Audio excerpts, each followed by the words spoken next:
ito po, story po ito ni Megan, yung piname na character ko dito. Di ba may mga times po na feeling natin perfect na yung buhay natin? Dumadating tayo sa gano'n, no? Yung parang lahat nandyan na. And then one day, gigising ka, pwede palang mawala lahat sa'yo. Yun yung story po ni Megan. And then, pwede may dumating ulit sa buhay mo na magbibigay ulit ng rason sa'yo. Kung, ano ba, mamimili ka kung tutuloy ba yung buhay mo or ayaw mo na. Kasi syempre, masakit talaga mag-fail sa buhay. Lalo na nakarating ka na dun sa feeling mo, nakamit mo rin mga pangarap mo. So, di ba, may time na gano'n, mahirap talaga tumanggap ng failure, ng rejection sa buhay. So, sobrang ano po, sobrang inspiring po ng character dito ni Megan. Yeah, okay. Anyways, direktado yan, how's the movie po? Anong dapat namin expect dito? Hi June. Gaya ng sinabi ni Cindy, it's really a celebration of life and love. So, it's basically a love story, a romance drama siya. But in the end, meron siyang twist. So, I really hope na pag pinanood yung movie, yun, meron siyang twist towards the end. So malalaman namin kung bakit 40 ang tayo now. Yes, yes. Kasi iniisip kanina ni Junardo before sinabi kasi ni Cindy, maraming nawala sa kanya. Naman kaya siya ng 40 pesos? Yes. 40 million. Okay, kasi yun. Pwede po. Yes. That's a very Pero, what do you call this? Ang bongga ng chemistry mo, doon sa nakita namin sa trailer, yung bagay pala kayo, si Kiko and Cindy, no? Ang bongga. Oh. Lalo na, pwede kayong gawin magkapareha. Kasi pareho kayong taga-TV pare. Yes. Oo nga, no? Medyo magkasunod yung show. Ako, araw-araw medyo magkasunod po yung show namin. So, pinapanood ko po everyday. Really? So, sabi ka na yung eksena.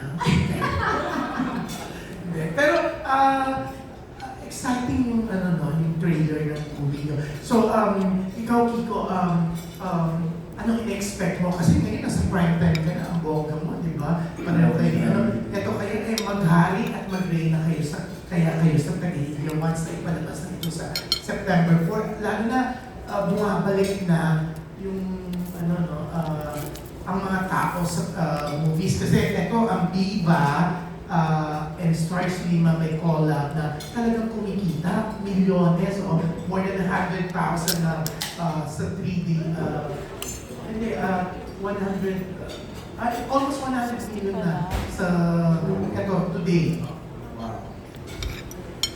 I'm blessed to be a part of that opportunity to show our talent. Siyempre magandang sign, di ba? Na ang tao na excite na manood sa cinema. Pero yung pinaka-achievement ko dito is kunin yung buhok ni Papa. Oo nga, no? Kasi sa simula, gusto ni Sense kulot, tapos ako, naturally kulot ako, tapos straight. So that was the big challenge. So this was the best. I think Archie was a mix of my brother and Papa. I wanted to achieve Papa's hair, but I don't know. I hope I did. Very Gary Estrada, no? Yeah. Pero yun na, sa inyo tatlo, na-excite ba kayo nung na tumatabo ngayon sa pag-TV yung happy po yun ng Viva and Star Cinema? Kasi, di ba, pag ganito na yung tao gusto manood sa sine, di ba, they want more pa, di ba? So, pwede kayong makinabang dito. Or, kinakabahan ba kayo dahil ang susundan yung blockbuster? Actually po, ako po, nakaka-pressure kasi nga nakita ko nga po yung mga post dito sa recent movie na to. Maganda, maraming nanonood. I think naka 300 million na po nga yata sila. Hindi ako nagkakamali. Hindi, huwag ka magpating. Baka mag-100 million pa lang sila. Okay, mag-on. Anyway. Nung Wednesday pa lang sila nag-showing, no? Okay, pero ano po, malakas po talaga sila. Yes, yes, Nakaka-pressure, malakas pero nakaka-inspire. Di ba po? Kasi syempre, pareho naman kami ng industriya. So nakakatuwa na yung mga tao pala talaga, manonood din sila lalo kung maganda po yung movie talaga. Di ba? Kung ano naman po yung mga comments dyan na iniwala yung mga tao na, ang ganda ng movie, kaya silang manonood. So yung mga tao, I think minsan hindi sila nanonood kasi nga syempre nakikita lang sa social media, hindi naman maganda. So sana po, tuloy-tuloy na pong bumalik ang mga tao sa cinema kasi para sa atin pong lahat. Diba? Ayaw natin mawala yung cinema kasi masarap talaga manood sa cinema. I mean, rather than the TV, di ba? Iba pa rin yung experience talaga sa big screen. At syempre, ito po yung trabaho namin. Marami din mawawala ng trabaho kung mawawala din po ang cinema, di ba? So, nakaka-inspire, pero nakaka-pressure.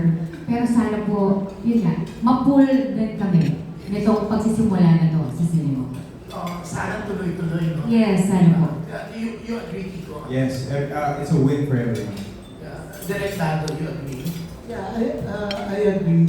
Masaya siya for the industry na yun nga, bumalik ng ang audience. And sana tuloy-tuloy siya at hindi na mawawala.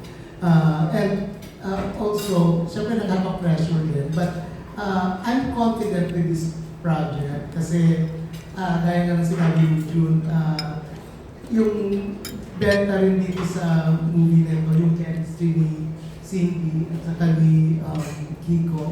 And to be honest, when we were doing it, parang syempre, first time, parang ganoon. Siguro ang advantage nung first time nila magsasama, yung very fresh, very raw pero fresh, parang ganoon. And then, when I was watching it sa Russia, sabi ko, wow, we were able to achieve the chemistry na gusto namin i-achieve to come up with really a good romance drama. And yun. Yeah.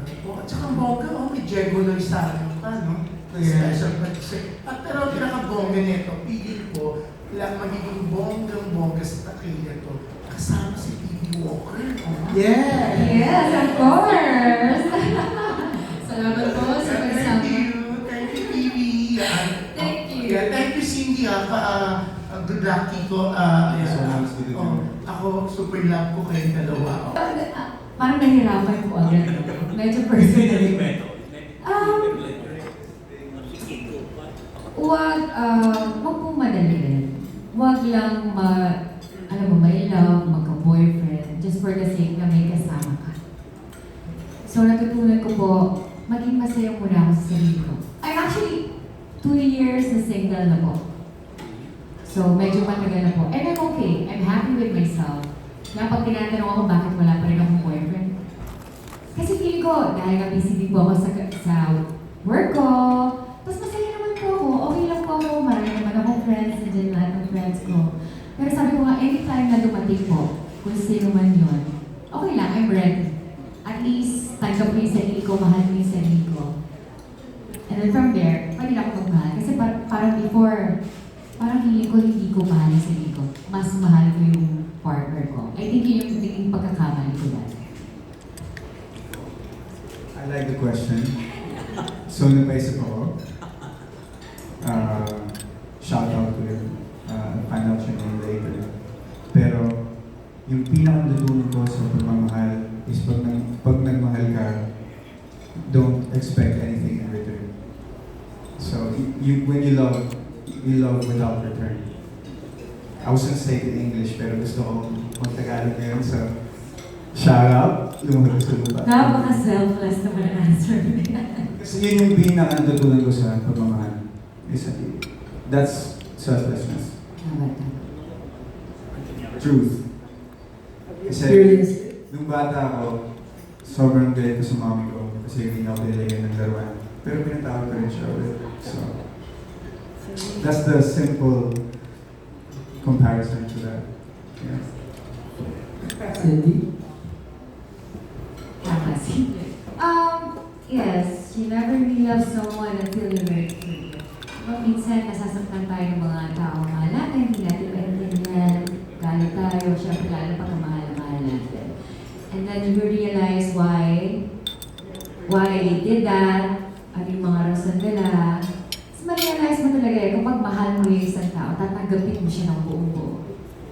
Kahit ano pang ginawa niya sa'yo, ganun talaga yung pagmamahal eh. Kasi lahat ng tao magkakamali sa'yo. Lahat ng tao sasaktan ka.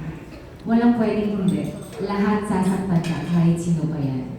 So, ako, piliin mo kung sino worth it, nasaktan ka, na kaya mong tanggapin ng buong buo. Kasi wala talagang perfect. So, kapag nagkaroon siya ng kasalanan sa'yo, may ginawa siya sa'yo, sana kaya mong tanggapin. Ganun talaga magmahal, di ba? At patawarin. Yes, dapat kaya mong magpatawad. Kasi di ba nga, sabi nga nila si God, di ba?